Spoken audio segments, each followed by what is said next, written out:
Start. Sir, at the very outset, I have only one point to ask. As the discussion has been prolonged and the minister himself has covered so many points, I want to ask one point only.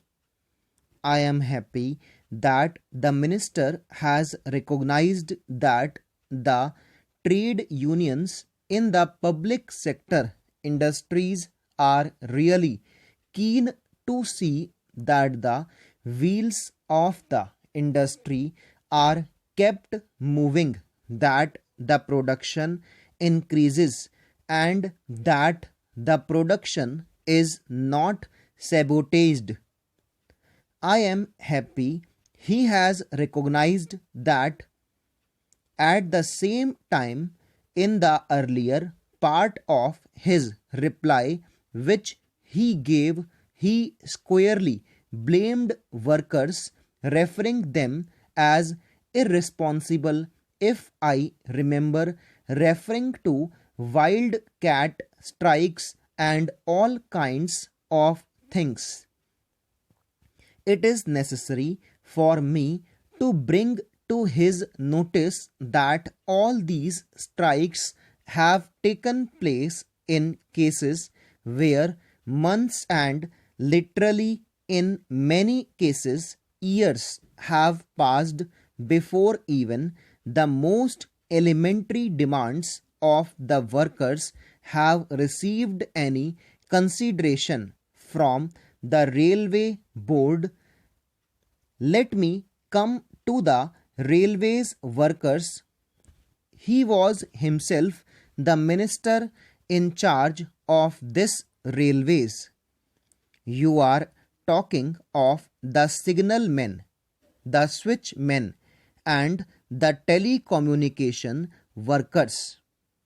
I am told that the demands are so simple about housing and some such things, they have been there for such a long period, but the railway board does nothing about it. Even the railway minister had a lot of difficulties in dealing with the railway board in case of locomen and in case of implementing the understanding, which even today they are not doing. All these things are being done by the railway board. On the one hand, the government recognizes the workers' role, and on the other, you refer them as irresponsible. My demand, therefore, is that if you are also serious about the introduction of workers' participation, you will have to see to the railway board first. I am not going into the fundamental question of our demand about abolition of the railway board itself, but I want that you should see to it and that these things are implemented as quickly as possible. Secondly, he has told about all sorts of sins, omissions, and commissions in the private sector before the coal mines were nationalized. Is it not a fact that after nationalization, all sorts of the same contractors, supervisors, traders are still connected with the coal industry?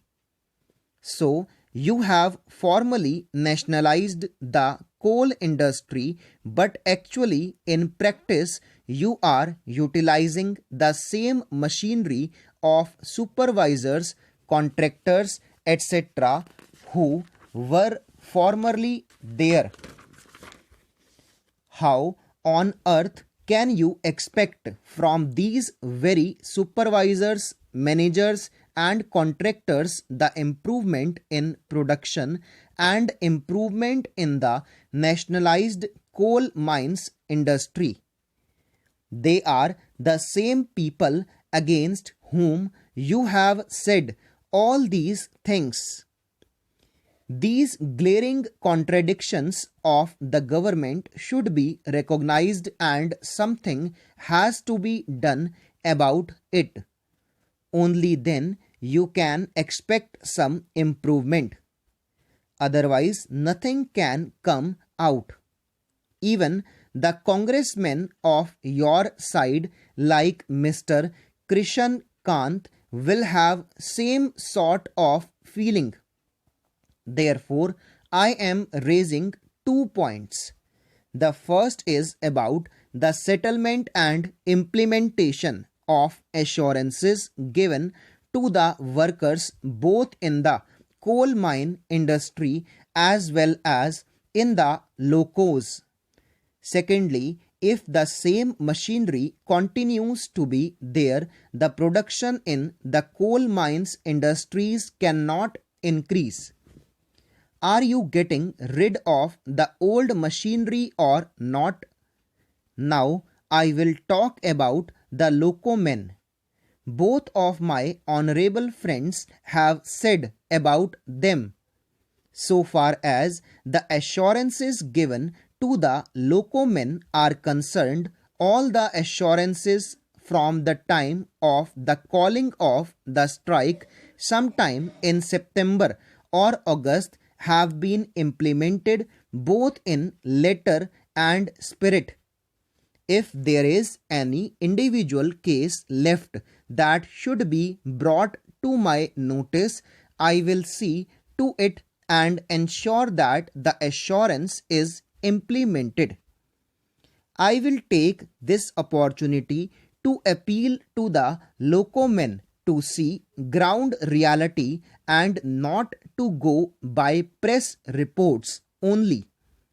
Some feelings is being created that the assurances given by the railway minister and the labor minister Mr. Reddy and the government have not been fulfilled.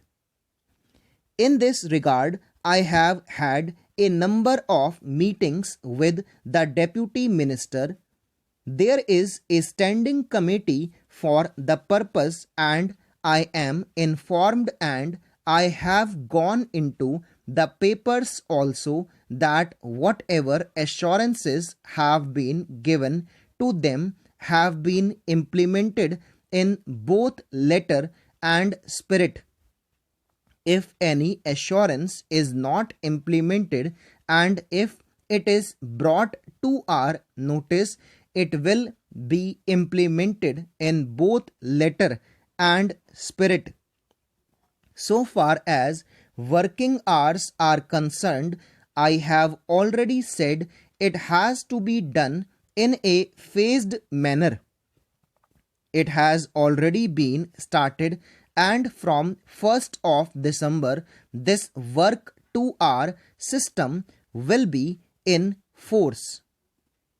As I said, it has to be done in a phased manner.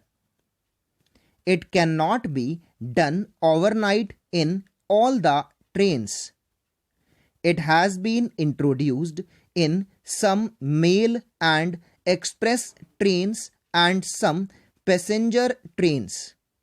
So it is in the process of implementation, but it will take 3 to 4 years to have full implementation of the scheme. Stop.